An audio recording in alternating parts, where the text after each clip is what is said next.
नमस्कार, न्यूज 108 में आपका हार्दिक स्वागत है।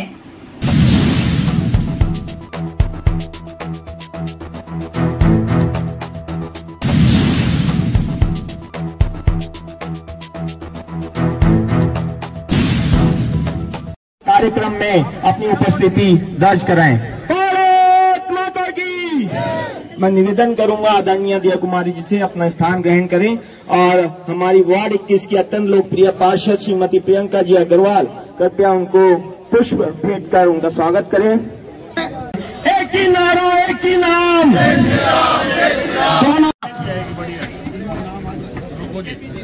जब से आप राजनीति में आए, भारतीय जनता पार्टी संगठन का भी जिस प्रकार से काम किया, संगठन को आगे बढ़ाने का काम किया, वो भी एक बहुत ही सराहनीय रूप में किया। मेरा तो आपसे इतना ही आग्रह है कि अभी हम जब जनसंपर्क में जा रहे हैं तो लोगों को इस बात की बड़ी खुशी है कि हमारे जयपुर की बेटी, हमारे जयपुर की बहन अब जयपुर से चुनाव लड़ रही है। तो हम सबका ये दायित्व बन जाता है कि हम सब इनके लिए आगे आए, इनके लिए चुनाव लड़े। भारत माता की। आज गणेश पार्क वार्ड नंबर 21 में यहाँ आप सबके मध्य, मैं सभा तो नहीं कहूंगी, लेकिन मुझे लगता है कि सभी सुबह सुबह यहाँ पर बहुत सारे आप लोग वॉकिंग के लिए आते हैं। मुझे लगता है योगा के लिए भी आते हैं। हर प्रकार से यहाँ पर आप सुबह सुबह आते हैं। बहुत अच्छी आदत है। मुझे लगता है हमारा स्वास्थ्य सबसे ज्यादा महत्वपूर्ण है। हमारा हेल्थ है तो सब कुछ है। तो ये सबसे पहले तो यहाँ पर आप सबको मैं कहना चाहूंगी कि ये इतना सुंदर पार्क है और इतना व्यवस्थित पार्क है, तो जो भी यहाँ पर विकास समितियां हैं या जो भी इसका रख रखाव करते हैं उनको मैं बधाई दूंगी कि बहुत सुंदर आपने ये अपने पार्क को मेंटेन कर रखा है। यहाँ पर मेरे साथ हमारे मुकेश जी पारिक जी, हमारी प्रियंका जी अग्रवाल, हमारे मोहनलाल जी अग्रवाल, ताराचंद जी शर्मा, मंजू जी शर्मा, विनोद जी अग्रवाल, मदन सिंह जी, विजय जी, अशोक खंडेलवाल जी, क्योंकि और हाँ उनकी पूरी टीम, व समस्त वार्ड वासीगण, यहाँ पर आप सब, राजेश जी गर्ग, अनिल जी रावत, कर्नल छोटू सिंह जी, सभी आप यहाँ पर पधारे हैं। आप सभी का मैं आभार व्यक्त करती हूँ कि आप सब यहाँ आज हम लोगों की बात सुनने के लिए यहाँ पर विराजमान भी हैं। और जैसा कि अभी मुकेश जी ने बोला, मैं आप लोगों के बीच आई हूँ। भारतीय जनता पार्टी ने पहली बार जयपुर से प्रत्याशी बनाया है और अपने ही परिवार के बीच भेजा है। और आप सभी से हाथ जोड़ के निवेदन है कि आपका आशीर्वाद रहे, आपका समर्थन रहे और आप सब लोग 25 नवंबर को अच्छे वोटों से मुझे एक बार अवसर तो दीजिए। मैं हर चुनाव में ये बोलती हूँ कि इस बार आप अवसर दो। जब दोबारा आऊंगी वोट मांगने के लिए तब मैं एक रिपोर्ट कार्ड के साथ आऊंगी। हर बार पार्टी रिपोर्ट कार्ड मुझे पेश नहीं करने देती, वो अलग बात है। यहाँ कुछ राजसमंद से भी पधारे हैं, लेकिन रिपोर्ट कार्ड मेरा एक साल पहले ही रेडी हो जाता है। अभी ऐसा है कि इस बार ये है कि शायद अगली बार रिपोर्ट कार्ड के साथ आऊंगी, लेकिन जरूरी है कि हम लोग काम करें, क्योंकि मुझे लगता है आजकल कोई भी ये नहीं चाहता कि नेता आते हैं वोट मांगने के लिए उसके बाद शक्ल नहीं दिखाते। मैं उनमें से नहीं हूँ, मैं वैसा काम नहीं करती हूँ। मुझे नहीं लगता कि आजकल कोई भी इन बातों में आने वाला है कि हाँ भाई आ गए, मैं ये कर दूंगी, घोषणा और ये सब चीजें बोलने के लिए बहुत अच्छी लगती है, लेकिन अब सब लोग बदलाव देखना चाहते हैं। सब देखना चाहते हैं कि हमारे क्षेत्र में क्या किया, क्योंकि एक बार तो ठीक है आप मेरे को, मेरे परिवार या मेरी पार्टी या मेरे किसी भी चीज के लिए आप मुझे इलेक्ट कर दोगे, वोट दे दोगे, लेकिन दूसरी बार आप नहीं दोगे। मैं तो नहीं दूं किसी को अगर मेरा काम नहीं किया तो नहीं मैं नहीं दूं। सच्ची में सच बात है और होना भी नहीं चाहिए। तो इसलिए अगली बार तो मैं पूरा आपको बताऊंगी आपके वार्ड में ये सब कुछ। लेकिन अभी ऐसा है कि भारतीय जनता पार्टी ने प्रत्याशी बनाया है पहली बार, तो आप सबको एक बार तो विश्वास करना होगा पूरी तरह से आप लोगों की सुनवाई होगी, काम होंगे, 100% प्रयास होगा, उसमें कोई कमी नहीं आएगी। ऑफिस होगा विद्याधर नगर में, जहां पर मैं बैठूंगी, आप डायरेक्टली आके जो भी समस्याएं हैं बताएं, उसमें 100% कार्रवाई होगी। मुझे तो ये समझ में नहीं आ रहा, सब बोल रहे हैं ऑफिस ऑफिस, चाहे राजसमंद हो चाहे सवाई माधोपुर, मेरा ऑफिस सब जगह था और एक नहीं था, पता नहीं कितने थे।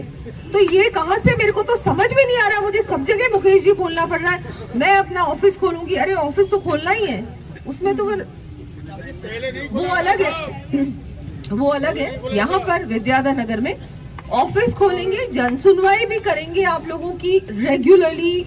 तो एक बार तो मेरा थोड़ा बहुत तो आप लोग हक बनता है कि आपसे मांग वोट, एक वोट ही आप बस करिए, उसके बाद 5 साल हम लोगों को काम करना है और निश्चित रूप से सारे काम होंगे, सब कुछ होगा। पर एक बार विश्वास आपको करना होगा। कांग्रेस अभी 5 साल सत्ता में थी, बहुत सारे लोग कह रहे हैं कि यहाँ पर तो भाजपा के एमएलए थे, लेकिन मैं आपको बताना चाहूंगी बहुत सारी जगहों पे बहुत सारे हमारे भाजपा के एमएलए थे राजस्थान में, उनके किसी के काम नहीं हुए। क्योंकि इस कांग्रेस सरकार ने क्या किया कि भाजपा का अगर पार्षद है, भाजपा का एमएलए है, भाजपा का प्रधान है, पंचायत समिति अध्यक्ष है, पंचायत समिति सदस्य है, जिला परिषद सदस्य है, वो यहाँ पर है नहीं लेकिन हम लोगों के वहां है, उनके किसी के काम नहीं हुए, उनकी सारे काम पेंडिंग में रख दिए गए। इसलिए क्योंकि कांग्रेस चाहती थी कि नहीं, सिर्फ हम लोग काम ही मत करो इस क्षेत्र में और ये दिखाओ कि क्योंकि आपने बीजेपी को वोट किया तो आपके काम नहीं हो। और वही हाल विद्याधर नगर का है।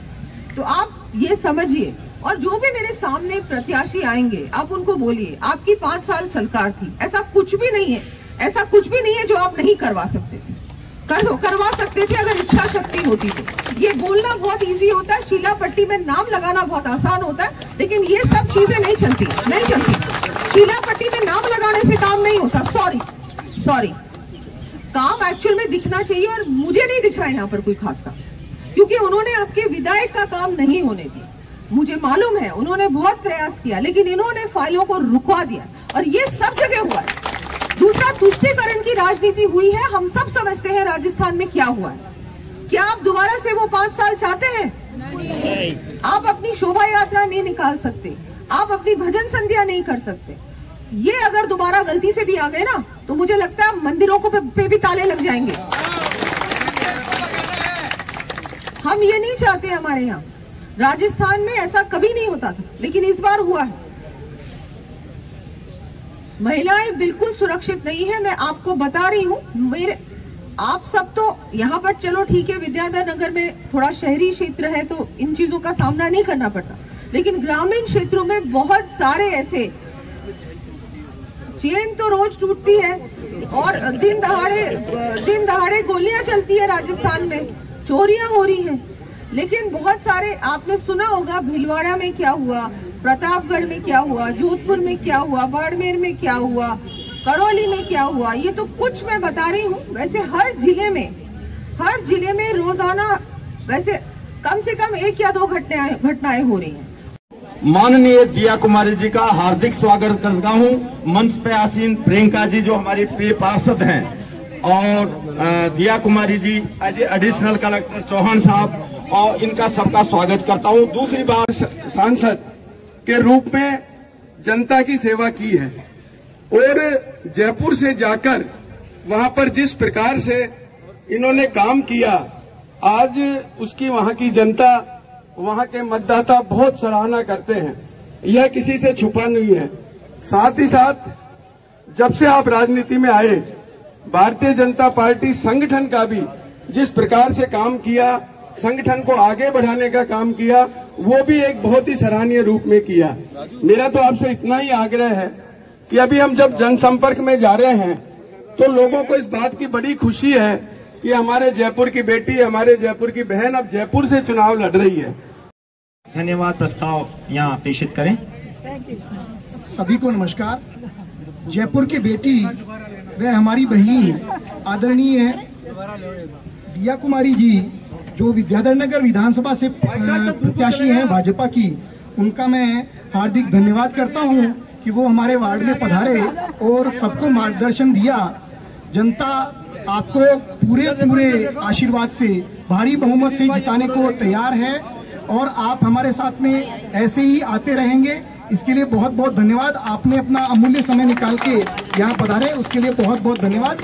सभी गणमान्य जो यहाँ पर पधारे हैं उनका भी बहुत बहुत धन्यवाद। मैं इस बीच में एक निवेदन करना चाहता हूँ कि शेखावत साहब कुछ बोलना चाहते हैं, 1 मिनट सुनिएगा प्लीज।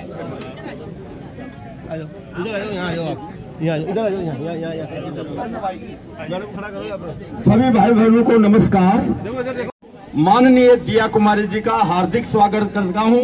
मंच पे आसीन प्रियंका जी जो हमारी प्रिय पार्षद हैं, और दिया कुमारी जी एडिशनल कलेक्टर चौहान साहब, और इनका सबका स्वागत करता हूं।